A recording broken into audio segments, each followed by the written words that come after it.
सोनापुर गांव में भोलू, चंदू और कालू नाम के 3 मिस्त्री रहते थे। भोलू बहुत ही मेहनती और अच्छा राजमिस्त्री था, पर चंदू और कालू बहुत ही कामचोर खराब मिस्त्री थे। इसलिए गांव में अगर किसी को कुछ भी बनाना होता, वह भोलू को ही काम पर रखता। इस वजह से कालू और चंदू भोलू से बहुत जलते। एक दिन चंदू कालू से कहता है, अरे कालू, इस भोलू ने तो हमारी नाक में दम करके रखा है। इस करम जले भोलू के वजह से गांव में कोई भी हमारी तरफ देखता भी नहीं। हाँ यार, मेरा भी इसी बात पर ही रोना है। इस छछुंदर मुंह भोलू के वजह से हमें कोई काम नहीं देता, इसलिए मेरी पत्नी तो मुझे गाली देकर ही मेरा पेट भर देती है। जब भी मुझे वह भोलू दिखाई देता है, मेरा तो जी करता है उसका खून पी जाऊं। अरे यार, अपने गुस्से को कंट्रोल कर। अगर हमने गलती से उसे कुछ कर दिया तो दरोगा हमारी चमड़ी का जूता बनाकर बाजार में बेचेगा। इसलिए जो चल रहा है वह चलने दो। इसी तरह कई दिन बीत जाते हैं। एक दिन शहर से एक कंपनी गांव में एक फैक्ट्री बनाने आती है और एक जगह बैठकर गांव के सभी राजमिस्त्री को इकट्ठा करते हैं। सभी राजमिस्त्री एक जगह इकट्ठा हो जाने पर कंपनी के मालिक रोहन कपूर मिस्त्रियों से कहते हैं, देखिए मेरे राजमिस्त्री भाइयों, मैं यहाँ पर एक बहुत बड़ा फैक्ट्री बनाना चाहता हूँ। इसीलिए सभी राजमिस्त्री को बहुत ही मेहनत से और अच्छे तरह काम करना होगा। इस काम के आपको अच्छे पैसे मिलेंगे और अगर इस काम के दौरान आप लोगों को कुछ भी हो गया तो आपके परिवार को मैं 2 लाख हर्जाना मिलेगा। रोहन ये कहकर अपने मैनेजर राकेश के हाथों में फैक्ट्री बनने का सारा दायित्व देकर वहाँ से शहर वापस चला जाता है। सभी मिस्त्री के साथ साथ भोलू, कालू और चंदू भी खुशी खुशी काम पर लग जाते हैं। चंदू और कालू काम पर तो लग जाते हैं, पर उन्हें काम करने से अच्छा आराम करना पसंद था। चंदू और कालू काम करने की जगह आराम और गप्पेबाजी करने में ज्यादा टाइम बर्बाद करते थे। एक दिन मैनेजर उन दोनों को देख लेता है। पता नहीं मालिक को किस पागल कुत्ते ने काटा था जो वाइस फटीचर से गांव में फैक्ट्री खुलवाने आ गए। तुम जैसे नासमझ गंवार इंसानों को मेरे सिर पर बिठाकर शहर चले गए। अगर ये मेरी फैक्ट्री होती तो मैं तुम लोगों को धक्का मार के यहाँ से बाहर फेंक देता। एक तुम लोग हो और एक वह भोला है जो काम करने के अलावा किसी की तरफ देखता भी नहीं। मैनेजर की बात सुनकर चंदू और कालू को भोलू पर बहुत गुस्सा आता है। अरे यार, इस भोलू ने तो यहाँ पर भी हमारा जीना दुश्वार करके रखा है। अगर इसका बस चले, ये हमें यहाँ से क्या गांव से बाहर निकाल कर फेंक दे। ये बात तो तेरी बिल्कुल ठीक है, पर उस नास पीटे का हम कुछ कर भी तो नहीं सकते। यार, मेरे दिमाग में एक बात है, अगर हमने ये कर दिया तो हमारी जिंदगी ही सुधर जाएगी। यार, पर वह बात क्या है? जो कहना है वो थोड़ा खुल कर कह। मुझे तेरी बात समझ नहीं आ रही है। चंदू, क्यों ना हम उस भोलू को ऊपर के माले से नीचे फेंक दें? ना रहेगा बांस और ना बजेगी बांसुरी। यार, इसमें तो बहुत रिस्क है। अगर किसी ने देख लिया तो लेने के देने पड़ जाएंगे। चंदू, तू ज्यादा सोच मत और इस काम में मेरा साथ दे। इस भोलू के वजह से ही हमारे परिवार में इतनी अशांति है। उससे बदला लेने का यही सही मौका है। चंदू और कालू काम छोड़कर ऊपर के माले में भोलू के पास जाते हैं और वहाँ जाकर चंदू इधर उधर नजर रखता है और कालू भोलू के पास जाता है। अरे भोलू भाई। अरे भाई कालू, क्या बात है? क्या कोई परेशानी है? तुम काम छोड़कर यहाँ क्या कर रहे हो? अरे यार, क्या बताऊं, परेशानी तो बहुत सारी है और उसका सामना करने की जैसे आदत पड़ गई है। हाँ यार, यह तो सच्ची बात है। परेशानी तो सबके घर पर है, पर क्या करें, परिवार का पालन पोषण भी तो करना पड़ता है। हाँ यार, तुझे एक बात बताने आया था। तुझे नीचे कोई बहुत देर से बुला रहा था। अरे यार, मुझे कौन बुला रहा है? लगता है मेरे घर पर कोई आया है। भोलू ये कहकर जैसे ही ऊपर के माले से नीचे की तरफ झांकता है, कालू उसे पीछे से धक्का मारकर नीचे फेंक देता है। ऊपर से नीचे गिरने की वजह से भोलू की वहीं पर मौत हो जाती है। भोलू के मरने पर कालू और चंदू नीचे उतरकर झूठा दुख जताने लगते हैं। सभी लोग भोलू की मृत्यु को एक हादसा समझने लगते हैं। भोलू की मृत्यु की खबर सुनकर फैक्ट्री का मालिक रोहन गांव में आता है। मेरे मिस्त्री भाइयों, मैंने आप लोगों से पहले जो वादा किया था, मैं वह वादा निभाऊंगा और भोलू के परिवार वालों को 2 लाख रुपए हर्जाना दूंगा।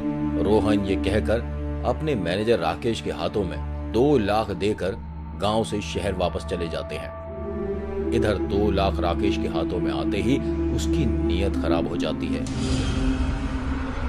मैंने तो कभी भी इतना रुपया एक साथ नहीं देखा था, पर ये रुपया मुझे भोलू के परिवार को देना होगा। इससे मुझे बहुत दुख हो रहा है। मैं इतनी मेहनत करता हूँ पर कभी भी मालिक मुझे बोनस नहीं देते। मैं भी ये पैसा भोलू के परिवार को नहीं दूंगा।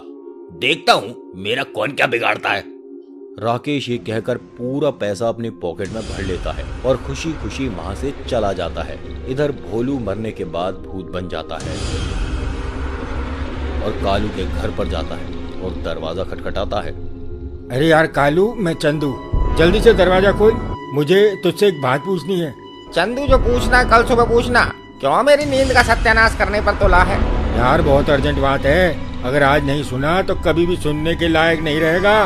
कालू चंदू समझकर जैसे ही दरवाजा खोलता है, भोलू का भूत उसके सामने आ जाता है। अरे बाप रे, दादा रे, ये तो भोलू का भूत है। अब तो मेरी खैर नहीं। अरे वह ऊपर वाले, मुझे भोलू के भूत से बचा ले। अरे ओ नाचपीटे गेंडे जैसी शकल वाले इंसान, मैंने तेरा क्या बिगाड़ा था जो तूने मुझे मार दिया? भाई, तुमने मेरा नहीं, चंदू का बिगाड़ा था। उसने ही मुझे तुम्हें मारने की सुपारी दी थी।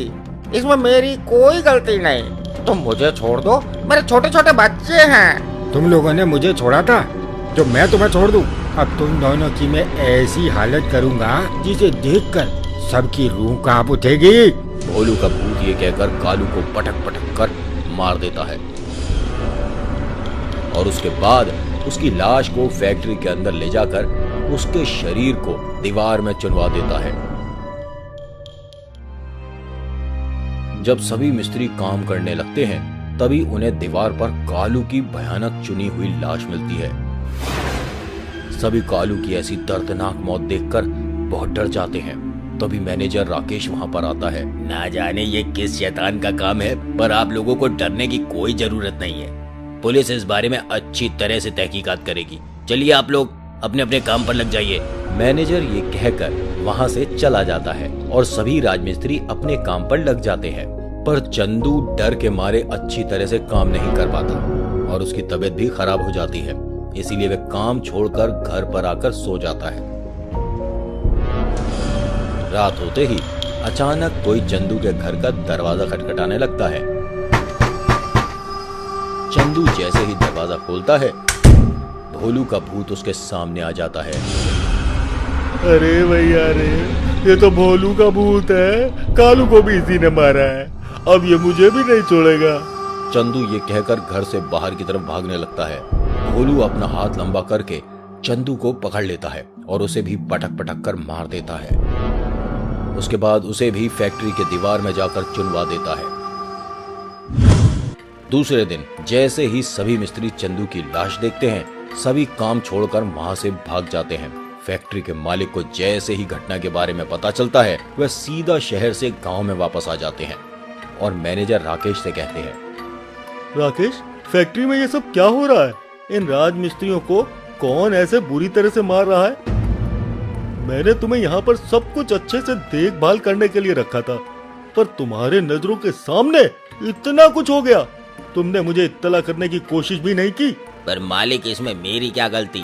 क्या आप इन मिस्त्रियों की मौत के लिए मुझे जिम्मेदार समझते हैं? तुम्हारे रहते कैसे ये सब हो सकता है? रोहन और राकेश में इस बारे में बहस हो ही रही थी।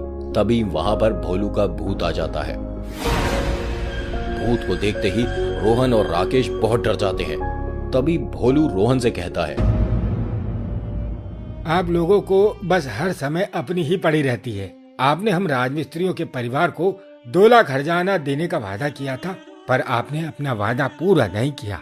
आपकी वजह से मेरा परिवार भूख से तड़प रहा है। तुम्हें कोई गलतफहमी है।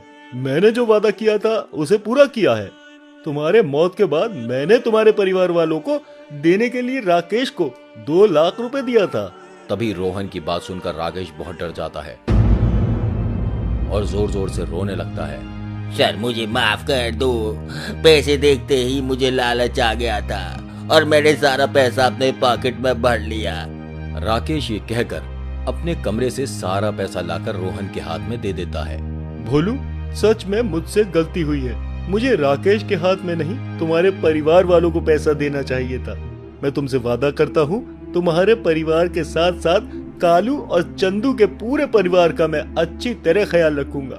मेरे इस फैक्ट्री की वजह से तुम्हारे परिवार वालों को इतने दुखों का सामना करना पड़ा। मैं उन लोगों को कभी भी किसी की कमी नहीं होने दूंगा और साथ ही राकेश को भी इसकी सजा मिलेगी। इसके बाद भोलू का भूत हमेशा के लिए वहां से गायब हो जाता है।